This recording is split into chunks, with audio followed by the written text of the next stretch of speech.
નમસ્કાર. Indian lit chat channel પર હું ધવલ રાજ્યગુરુ આપનું હાર્દિક સ્વાગત કરું છું. શું એવું બની શકે કે દુનિયાની સર્વશ્રેષ્ઠ કલા કોઈ પીડા કે સંઘર્ષમાંથી નહીં પણ આપણી રોજબરોજની ફરજો પૂરી કર્યા પછી બચેલી પેલી વધારાની ઉર્જામાંથી જન્મતી હોય? ઓહ, આ બહુ જ ઊંડો અને ખરેખર ઉત્તેજક વિચાર છે. બિલકુલ. આજે આપણે એક એવા જ ગહન વિષય પર આ ડીપ ડાઇવ શરૂ કરી રહ્યા છીએ. આપણી પાસે કેટલાક એવા ઐતિહાસિક સ્ત્રોતો અને લખાણો છે જે આપણને ગુજરાતી સાહિત્યના પંડિત યુગના એક પ્રખર વિચારક એટલે કે આચાર્ય આનંદશંકર ધ્રુવની ફિલોસોફી તરફ લઈ જાય છે. સાચી વાત છે. આનંદશંકર ધ્રુવ એક એવું નામ છે જેને સમજ્યા વિના આપણે 20મી સદીના પૂર્વાર્ધનું ગુજરાતી સાહિત્ય સમજી જ ન શકીએ. હા, અને તેમણે પશ્ચિમના મોટા ગજાના વિચારકોના સિદ્ધાંતોને સીધો પડકાર ફેંક્યો હતો. તેમણે સાહિત્ય અને કલાને જોવાનો એક તદ્દન નવો, આધ્યાત્મિક અને છતાં અત્યંત તાર્કિક દૃષ્ટિકોણ આપ્યો છે. તો ચાલો આ અદ્ભુત વ્યક્તિત્વને વિગતવાર સમજીએ. ચોક્કસ. આપણે અગાઉના પ્રકરણોમાં નર્મદ, નવલરામ, રમણભાઈ નીલકંઠ અને મણિલાલ નબુભાઈ દ્વિવેદીની કાવ્ય વિચારણા જોઈ છે. પરંતુ આનંદશંકર ધ્રુવનો અભિગમ આ બધા કરતાં સાવ જુદો હતો. હા, મેં નોંધ્યું છે કે તેમનું કાર્યક્ષેત્ર માત્ર સાહિત્ય પૂરતું સીમિત નહોતું. બિલકુલ નહીં. તેમણે વસંત સામયિક દ્વારા સતત કાવ્ય વિચાર આપ્યો અને તે ઉપરાંત નિબંધો, વ્યાખ્યાનો, ગ્રંથાવલોકનો, નોંધો, પ્રવેશકો અને ચર્ચાઓ દ્વારા સાહિત્ય મીમાંસા કરી. તેઓ સાચા અર્થમાં બહુમુખી પ્રતિભા હતા. એટલે કે તેમની દ્રષ્ટિ કયા કયા ક્ષેત્રોમાં હતી? તમે જુઓ, સાહિત્ય, કલા, શિક્ષણ, ઇતિહાસ, અર્થકારણ, રાજકારણ અને છેક તત્વજ્ઞાન સુધી. આ તમામ ક્ષેત્રોમાં તેઓ ઊંડાણથી ફરી વળ્યા હતા. આ જ બાબત સૌથી વધુ આશ્ચર્યજનક છે, કારણ કે તેઓ સંસ્કૃત, હિન્દી, ગુજરાતી અને અંગ્રેજી એમ 4 ભાષાઓના પ્રખર જ્ઞાતા હતા. હું તો વિચારતી હતી કે 4 ભાષાઓ જાણવી એ કોઈ મોટી વાત નથી, પણ અહીં એવું લાગે છે કે જાણે તેમના મગજમાં 4 અલગ અલગ ઓપરેટિંગ સિસ્ટમ્સ એકસાથે કામ કરી રહી હતી. એક્ઝેક્ટલી. આ 4 ભાષાઓના ઊંડા જ્ઞાનને કારણે તેઓ એક જ વિશ્વના 4 જુદા જુદા પરિમાણો જોઈ શકતા હતા. અને મને લાગે છે કે આ જ માતબર ચિંતન અને વૈશ્વિક દૃષ્ટિએ તેમને 20મી સદીના પૂર્વાર્ધના બ્રહ્મર્ષિનું બિરુદ અપાવ્યું. ખરું ને? એકદમ સચોટ સરખામણી છે આ. અને આ બહુમુખી જ્ઞાને જ તેમની કાવ્યરુચિ અને અર્થઘટનને ઘડ્યા છે. આપણા વિવેચક હસિત બુચે તેમના આ જ અભિગમ વિશે બહુ સ્પષ્ટ નોંધ મૂકી છે. હું તેમના જ શબ્દો અહીં ટાંકું તો, કાવ્યને આત્માની કલા કહી એમણે એમાં હૃદય, બુદ્ધિ, કૃતિ, ધાર્મિકતાની સર્વવૃત્તિઓનો સૌંદર્યમય, સૂચક, સંમિશ્રિત આવિષ્કાર આદર્શ લેખ્યો છે. વાહ! આ વિચાર ખરેખર બહુ વ્યાપક છે. હૃદય, બુદ્ધિ અને કૃતિનો સમન્વય. પણ મને એક વાતનો વિચાર આવે છે. તેમનો જીવનકાળ ઈસવીસન 1869થી 1942 સુધીનો હતો. હા, બરાબર, એ જ સમયગાળો. એટલે કે જે વર્ષે ગાંધીજીનો જન્મ થયો એ જ વર્ષે તેમનો જન્મ. અને તેમનું અવસાન 1942માં થયું, જ્યારે ગાંધીજીએ હિન્દ છોડો આંદોલન શરૂ કર્યું. બંનેનું જીવન બિલકુલ સમાંતર ચાલ્યું. અને તેમનો ગાંધીજી સાથેનો અનુબંધ પણ બહુ જ ગાઢ હતો. પણ જુઓ, જ્યારે આપણે તત્વજ્ઞાનીઓ કે ફિલોસોફોની વાત કરીએ ત્યારે આપણા મનમાં એક એવી છબી ઊભી થાય કે જે બંધ ઓરડામાં પુસ્તકો જ વાંચતી હોય. શું આનંદશંકર ધ્રુવનું જીવન માત્ર પુસ્તકો પૂરતું સીમિત હતું? જરાય નહીં. અહીં સૌથી રોચક બાબત એ છે કે જ્યારે ગાંધીજી દક્ષિણ આફ્રિકામાં હતા ત્યારે તો આનંદશંકરના વસંત માસિકમાંથી પોતાના વાચનનો ખોરાક મેળવતા હતા. ઓહ, ખરેખર? હા, અને આ સંબંધ એટલો મજબૂત હતો કે ઈસવીસન 1919માં બનારસ હિન્દુ યુનિવર્સિટી એટલે કે BHUમાં આનંદશંકરને આચાર્ય પદે જવામાં ગાંધીજી જ નિમિત્ત બન્યા હતા. મતલબ કે વિદ્યાકીય વહીવટમાં પણ તેઓ ટોચ પર હતા. બિલકુલ. ત્યાં તેઓ ઈસવીસન 1936 સુધી ઉપકુલપતિ એટલે કે પ્રો વાઇસ ચાન્સલર રહ્યા અને BHU તરફથી તેમને ડી.લિટની પદવી પણ એનાયત થઈ. તમને ખબર છે, જ્યારે તેમને બનારસ હિન્દુ યુનિવર્સિટીમાંથી વિદાય લીધી ત્યારે પંડિત મદન મોહન માલવીયાની આંખમાં આંસુ હતા. બાપડે, આ બહુ મોટી વાત કહેવાય. અને સર્વપલ્લી રાધાકૃષ્ણને તો તેમને સન્માન આપતા કહ્યું હતું કે તેઓ વેદાંતના ઉત્તમ વિદ્વાન છે. તેમનો ઉછેર પણ એવા જ માહોલમાં થયો હશે ને? હા, તેમના પિતા બાપુભાઈ દયાશંકર અને માતા મણિબા વડોદરા અને રાજકોટમાં બાળપણ વીત્યું અને MA અને LLB સુધીનો ઉચ્ચ અભ્યાસ કર્યો. પણ તમે જે પૂછ્યું કે શું તેઓ પ્રેક્ટિકલ હતા, તો તેનો જવાબ જાહેર સેવાની એક ઐતિહાસિક ઘટનામાં છે. કઈ ઘટના? ઈસવીસન 1919માં અમદાવાદમાં મિલ મજૂર અને માલિકો વચ્ચે ભયંકર સંઘર્ષ થયો હતો. આ હડતાળમાં ગાંધીજીએ તેમની મધ્યસ્થી તરીકે સેવા લીધી અને આનંદ શંકર એ સંઘર્ષનો સુખદ અંત લાવવામાં નિમિત્ત બન્યા. આ વાત ખરેખર માનવામાં ના આવે તેવી છે. એક તરફ તેઓ 1928માં 9મી ગુજરાતી સાહિત્ય પરિષદ અને ગુજરાત વિદ્યાસભાના પ્રમુખ બને છે, વેદાંતની ચર્ચા કરે છે, અને બીજી તરફ મિલ મજૂરોના હડતાળ જેવા અત્યંત પ્રેક્ટિકલ અને જટિલ સામાજિક પ્રશ્નો ઉકેલે છે. હા, આ તેમના વ્યવહારુ જ્ઞાનનું ઉત્તમ ઉદાહરણ છે. આ દર્શાવે છે કે તેમનું તત્વજ્ઞાન માત્ર કાગળ પર નહોતું. કદાચ આ જ કારણ છે કે તેમના પુસ્તકોમાં આટલું વૈવિધ્ય જોવા મળે છે. બિલકુલ. તેમની ગ્રંથ સંપદા જોઈએ તો તેમાં 8 મહત્વપૂર્ણ પુસ્તકો છે. સાહિત્યને લગતા પુસ્તકોમાં વિચાર માધુરી ભાગ 1-2, સાહિત્ય વિચાર અને દિગ્દર્શન આવે છે. હા, અને પછી તરત જ તેઓ ધર્મને લગતા પુસ્તકો પણ આપે છે. હા, બીજા પુસ્તકો છે આપણો ધર્મ, હિન્દુ ધર્મની બાળપોથી, નીતિ શિક્ષણ, ધર્મવર્ણન અને છેલ્લે હિન્દુ વેદ ધર્મ. દર્શનશાસ્ત્રો, મહાભારત અને ગીતામાં તેમની વિશેષ અભિરુચિ હતી અને વિવેચનમાં આ તત્વજ્ઞાનનો સંસ્પર્શ સ્પષ્ટ દેખાય છે. આ આધ્યાત્મિક જ્ઞાનની સીધી અસર તેમની કવિતાની વ્યાખ્યા પર પડી છે. તેમણે કવિતાની વ્યાખ્યા આપતા શબ્દશઃ કહ્યું છે, કવિતા અલૌકિક જ્ઞાન અને આનંદદાયી શબ્દાર્થ રૂપે આત્માનો આવિર્ભાવ. એક્ઝેક્ટલી. અને ઈસવીસન 1939માં રાવી પાઠકના સંપાદન હેઠળ તેમનો પુસ્તક કાવ્ય તત્વ વિચાર પ્રગટ થયો. પરંતુ છેક ઈસવીસન 1902માં લખાયેલા તેમના લેખ કવિતામાં તેમણે કવિતાને આત્માની કલા સ્વરૂપ તથા વાગ્દેવી રૂપ કહી દીધી હતી. હા, અને તેમનું એક બહુ જ સ્પષ્ટ વિધાન છે કે કવિતા એ આત્માની અમર કલા છે. હા, આ જ એમનો મૂળ વિચાર છે.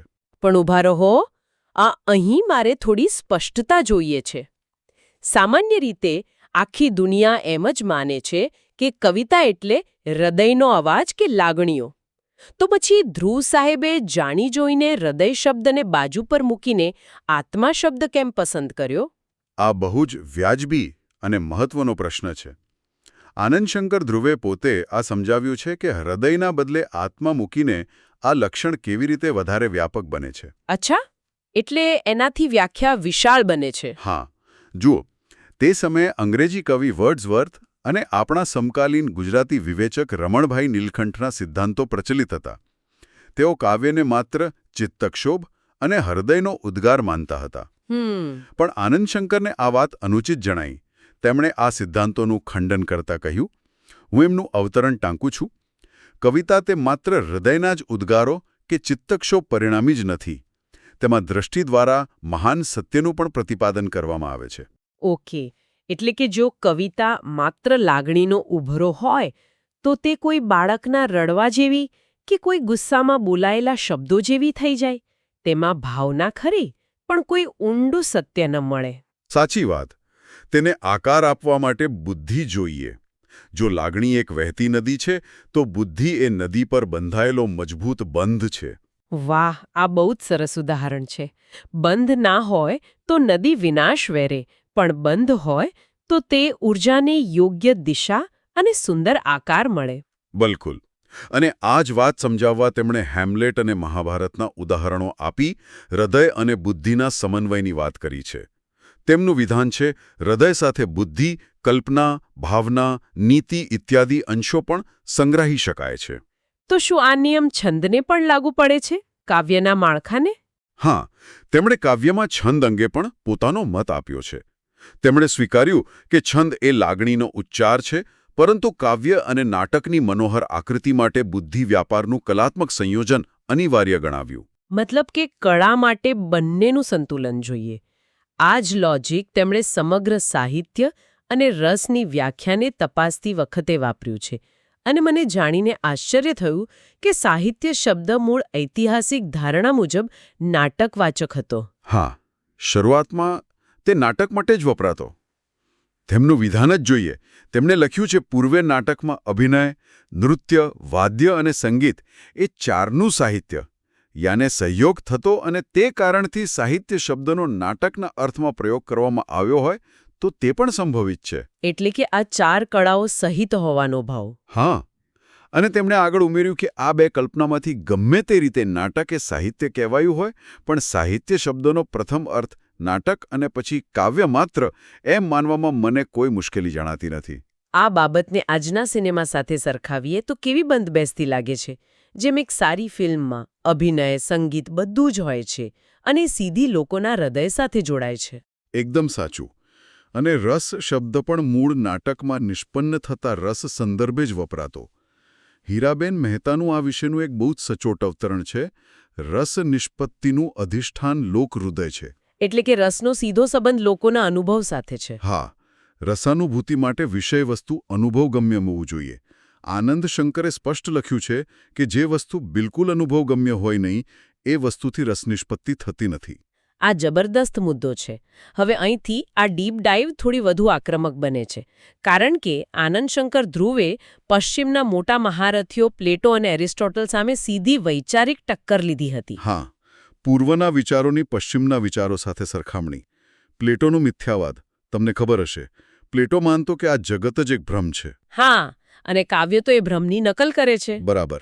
એટલે પ્લેટોના મતે કાવ્ય આભાસનો આભાસ હોવાથી બેવડી રીતે મિથ્યા છે. પણ આનંદ શંકરે આનું નિરસન કર્યું. તેમણે કહ્યું કે કાવ્ય એ આભાસનો આભાસ નથી, પણ સત્યની પ્રતીતિ કરાવવા રચેલી નવી સૃષ્ટિ છે. અને એરિસ્ટોટલનો પેલો અનુકરણ એટલે કે ઇમિટેશનનો સિદ્ધાંત. આનંદ શંકરે એની પણ પુનર્વિચારણા કરી. તેમણે કહ્યું કે આ અનુકરણ શબ્દે પશ્ચિમમાં ગોટાળો કર્યો છે. તેમનું સ્પષ્ટ વિધાન છે, જો કાવ્ય અનુકરણ કરે છે તો તે બાહ્ય જગતનું નહીં, પણ જગતના અંતઃસ્તત્વનું. અને જગતના આ અંતઃસ્તત્વો તે મનુષ્ય જીવનના ચારિત્ર, લક્ષણ, ભાવ અને ક્રિયા છે. અચ્છા, એટલે બહારના ઝાડપાનની નકલ નથી કરવાની. ના, તેમણે આગળ કહ્યું, જેવી રીતે વ્યવહારિક જીવનમાં આપણા ભાવો પ્રગટ થાય છે, તેવી જ રીતે કવિના આંતરભાવો તેની કાવ્ય સૃષ્ટિમાં પ્રગટ થાય છે. અને આ કલાના મૂળને સમજવા માટે તેમણે રવિન્દ્રનાથ ટાગોરે ટાંકેલા અથર્વવેદના એક અવતરણનો ઉપયોગ કર્યો છે, જે મારું સૌથી પ્રિય છે. હા, પેલો ઉચ્છિષ્ટવાળો સિદ્ધાંત. હા, અવતરણ એમ છે કે કલા પ્રવૃત્તિ એ યજ્ઞનું હુતશેષ રૂપે ઉચ્છિષ્ટમાંથી ઉત્પન્ન થાય છે. આ સમજવું બહુ જરૂરી છે. સામાન્ય રીતે ઉચ્છિષ્ટ શબ્દ સાંભળીએ તો આપણે એને બચેલું કે નકામું સમજીએ છીએ, એંઠવાના જ. પણ વાસ્તવમાં અહીં તેનો અર્થ ઊંચું, શિષ્ટ એવો થાય છે. એટલે કે મનુષ્યની ઉચ્ચતમ, મુક્ત અને સર્જનાત્મક ઊર્જા. બિલકુલ. જગતના વ્યવહાર અને ધર્મ પાછળ શક્તિ વપરાયા બાદ જે બચેલી શક્તિ છે તેમાંથી કલા જન્મે છે. આનંદ શંકરનો આ કલા ખાતર કલાનો સિદ્ધાંત છે. તેનું પ્રયોજન લૌકિક કે સ્થૂળ નથી હોતું. આ જ કારણે તેમણે કવિતામાં આત્મિક ચૈતન્યનો આગ્રહ રાખ્યો હશે. તેમણે બહુ સ્પષ્ટ રીતે આધ્યાત્મિક દ્રષ્ટિકોણ આપતા બે વિધાનો કર્યા છે. હું પહેલું વિધાન ટાંકું છું. જે કવિતામાં ચૈતન્ય નથી, અર્થાત જે વાચકને અમુક હકીકતની માહિતી માત્ર આપી જાય છે, પણ આત્મામાં ઉતરી જઈ અંતરનું ચલન-વલન વા ચૈતન્યધન સમત્વ ઉત્પન્ન કરી શકતી નથી, કવિતા જ નથી. હા, જો માત્ર માહિતી જ હોય તો તે કવિતા નથી. અને બીજું વિધાન પણ એટલું જ પાવરફુલ છે.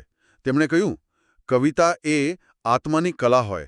જેમ ચૈતન્ય ભરી હોવી જોઈએ, તેમજ આત્મવત વ્યાપનશીલ હોવી જોઈએ. કલાની આવી ગુણવત્તા નક્કી કર્યા પછી તેઓ વિવેચન તરફ વળ્યા અને તેમણે વિવેચનશાસ્ત્રના 5 પ્રકારો સંપૂર્ણ રીતે વર્ણવ્યા છે. હા, ચાલો એ 5 પ્રકારોને ક્રમશઃ જોઈએ. પેલો પ્રકાર છે સાહિત્યના તત્વનું અન્વેષણ, એટલે કે સાહિત્યના મૂળ તત્વની શોધ કરવી. ઓકે. બીજો પ્રકાર છે સાહિત્યના વિવિધ પ્રકારોના સ્વરૂપ લક્ષણ બાંધવા. હા, એટલે નવલકથા કે નાટકનું સ્વરૂપ કેવું હોય તે નક્કી કરવું. અને ત્રીજો પ્રકાર તો આપણે સામાન્ય રીતે જોઈએ જ છીએ, કૃતિના ગુણદોષ અવલોકવા. બરાબર. પણ ચોથો પ્રકાર જુદો છે. ગુણદોષનો વિચાર પડતો મૂકી માત્ર સૂક્ષ્મ સ્વરૂપ ઊંડા ઉતરીને સમજવું. એટલે જજમેન્ટ આપ્યા વગર માત્ર સમજવાનો પ્રયાસ. અને પાંચમો પ્રકાર. પાંચમો પ્રકાર છે સ્વાનુભવ રસિકથી ભિન્ન સર્વાનુભવ રસિક વિવેચન. આ પોતાના ઉપભોગ માટે છે અને તેમાંથી એક નવો સાહિત્ય પ્રકાર જન્મે છે. આ વિચારધારા કેટલી ક્રાંતિકારી છે.